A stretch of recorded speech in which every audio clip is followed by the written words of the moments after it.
It's Mario, your trainer with Lodestone Athletics, and let's get into the topic. Now, in today's video, we're going to be talking about my leg day routine. My leg day routine is nothing special. You can copy and paste it into your week, and I promise you, you will make some good results. Because just like any workout routine, you need to start with your compound lifts first, and then it'll trickle down to eventually doing your isolation exercises. Now, when I say compound exercises, you're going to have the most energy when you first get into the gym. So why not get the compound workouts out the way first that target all the major muscle groups, so that way when you do your isolation exercises, you can just focus mainly on hypertrophy and not strength. All right. So with my workout routine, I always start number one with squats. It's going to be the barbell back squat. The barbell back squat is the kingpin. When it comes to strength, you really don't have to focus on doing a lot of other different exercises, because you can constantly progress your barbell squat as long as your form stays intact and other things of that nature. Right.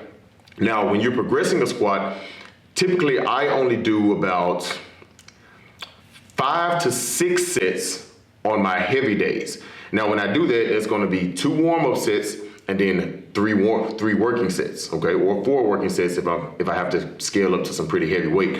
But on my hypertrophy days, when I'm kind of focusing more on moderate weight and focusing on my reps, then I really only do about 4 sets. So it's going to be 1 warm-up, and then I jump up to 3 working sets, okay? After that, I move over into the front squat.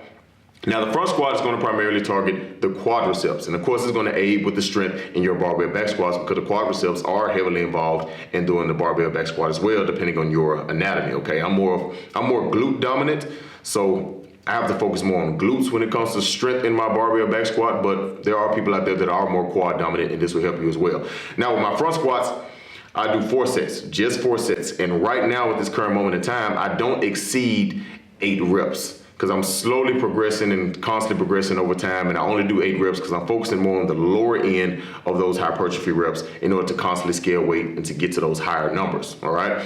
Now, I superset that with lunges. You're going to have some type of unilateral exercise in every workout routine in order to fix your imbalances that you may have on each side. Now, I do walking lunges. You can also do Bulgarian split squats. For example, you can do side lunges, or what they call the other ones. You also do 1 single leg RDLs. That's an option as well. But I do lunges. So with the lunges, I don't exceed 10 reps, and I'm constantly progressing weight. If I can easily get to 10, then I will move up and jump up to a heavier weight in order to constantly progress. So with that superset, with the front squats and the lunges, I only do 4 sets, all right? Now, moving on to the last 2 isolation exercises, the quad extensions. Now, quad extensions, also I superset that as well with something targeting the hamstrings.